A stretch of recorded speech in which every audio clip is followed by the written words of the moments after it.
Сәлем баршаларыңызға. Бүгін сіздермен бесік жасауын тігуді үйренетін боламыз.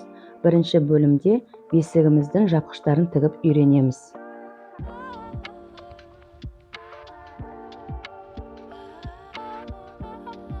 Бесік жасауын тігу үшін ең алдымен бізге өлшемдері қажет болады.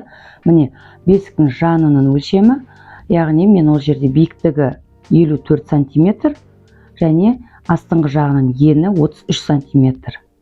Осы өлшемді аламыз. Және бізде бесіктің жаны бұл дөңгелек. Кейбір бесіктер төртбұрыш болады. Оларды төртбұрышты етіп өлшеп аласыздар. А бізде дөңгелек болғанына байланысты біз жартысына дейін түзу сызып отырып, қалғанын өзіміз дөңгелек етіп сызып аламыз. Қазір осыны матаға қиып түсіріп алғаннан кейін, сол мата арқылы миллиметр ұқпен осы біздің дөңгелек жеріміз қанша екенін өлшеп аламыз. Бұны қазір тігерде, қиып аларда әрбір тігіске 1 сантиметрден қосып отырамыз. Ал астыңғы жағын қайыратын болғандықтан мен 4 сантиметр қосам. Себебі қайырғанда шамалы қалыңдау етіп қайырған ұнайды. Сіздер егер кішкене ғана етіп қайырам десеңіздер, онда сіздер 1 сантиметр, 2 сантиметр қана қоссаңыздар болады. Екінші матрасы. Матрасының тігу үшін бізге бесіктің ішкі өлшемдері қажет. Бұл бізде 83-те 33 сантиметр. Ал және шүмегі тұратын ортаңғы тесігіне дейінгі және аяқ жағындағы осы өлшемдерді алып аламыз. Және мына өлшем бұл бесіктің сыртқы толық өлшемі. Енді қазір матрасты да қиятын кезде мен осы 83 және 33 сантиметрлерге 4 сантиметр қосып қиып аламын. Себебі біздің матрас бортикпен болады. Кішкене бортигі бар болады. Сол үшін 87-де 37 сантиметр қиып аламын. Бесік жасауын тігу үшін бізге қандай маталар керек? Өзіңізге ұнаған кез келген матадан тіксеңіз болады. Ал мен бүгінгі бесік жасауын жапқышына ақ түсті үйлер матасын, жаздық жапқышына сетка, яғни торды, матрасына кез келген мата таңдасаңыз болады. Менде осы сатин матас, поплин, хлопок, қандай мата таңдасаңыз да өз еркіңіз. Және оның сыртында бізде тысы болады. Ол тысына мен осындай хб мата таңдадым. Және оның ауыздары замокпен болатын болады. Себебі ауыстырып, каждый раз жуып алуға ыңғайлы. Ал мынандай шілтерлермен сәндеу үшін, жаздық жапқышты сәндеу үшін пайдалансаңыз болады. Міне мен жанның өлшемін жасап алдым. Қазір осыны қиып алатын болам. Одан 2 штук қиып аламыз.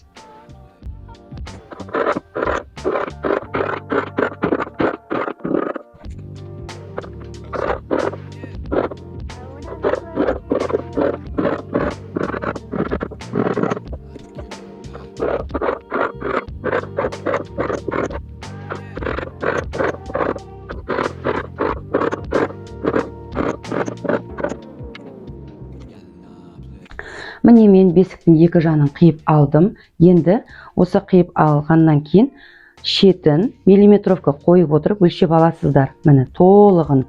Және сол неше сантиметр шығады, соны жазып қоясыздар. Міне менде мысалға 150 сантиметр. Және оның енін табуымыз керек. Ені біздің бағанағы алған толық сыртының өлшемін 2-ге бөлеміз, 46 болады. Және оған тігіске 1 сантиметр береміз, 47. Және мен 2 жапқыштың бір-біріне келіп тиіп тұратын жеріне қайыруға 4 сантиметр берем. Сонда 51 сантиметр болады. Осыдан 2 штук қиып алатын боламыз.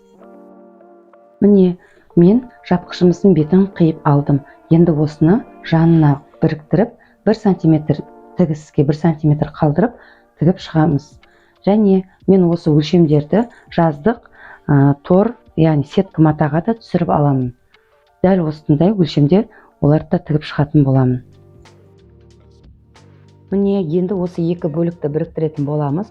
Ол үшін жанның дәл ортасынан белгі қойып аламыз. Белгілеп, және де мына біздің жапқышымыздың негізгі бөлігінде дәл ортасынан тауып, белгілеп, екеуін біріктіреміз. Дәл осы төбесінен бастап төменге қарай тігетін боламыз. Дәл болып шығуы үшін. Міне дәл ортасына ине қыстырып алдым. Енді осыны 1 сантиметрде тігетін боламын.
Міне мен жанына біздің жапқышымыздың бетін біріктіріп тігіп алдым.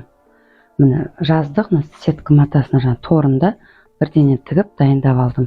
Екеуінің размерін бірдей етіп алдым. Енді осы жердің барлығын оверлоктап шығатын боламын. Міне мен жанын оверлоктап алдым. Енді астыңғы жағын тігетін боламыз. Оны бағана 4 сантиметр қалдырған болатынбыз. Енді біз осыны бірінші 1 сантиметр, содан кейін 3 сантиметр қайырып тігіп шығамыз.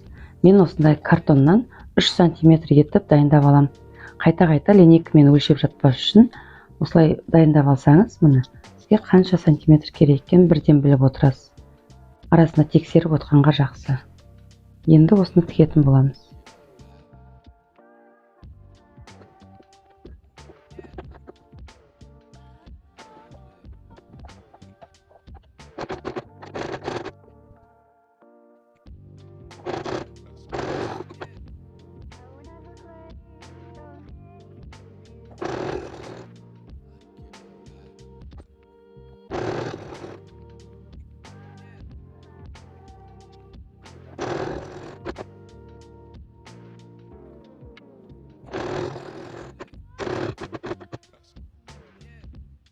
Міне мен жапқыштың астыңғы жағын қайырып тігіп алдым.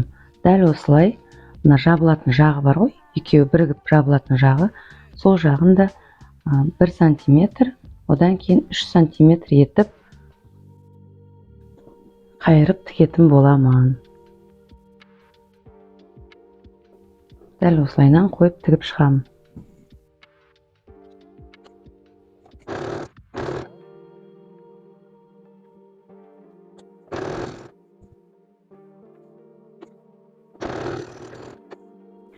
Міне мен біздің бесік жасаудың жапқыштарын барлығын тігіп біттім. Ішкі жақтарын, төменгі жақтарын барлығын тіктім. Мына жаздық тор жапқышын да тігіп болдым.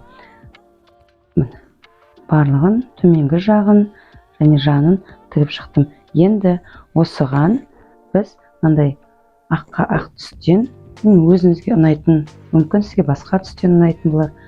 Осылайнан етіп шілтер тігіп шықсақ болады. Мен қазір тігіп шығатын болам, және астыңғы бөлігіне және жанына, жабатын жеріне осылайнан тігіп шығатын боламын.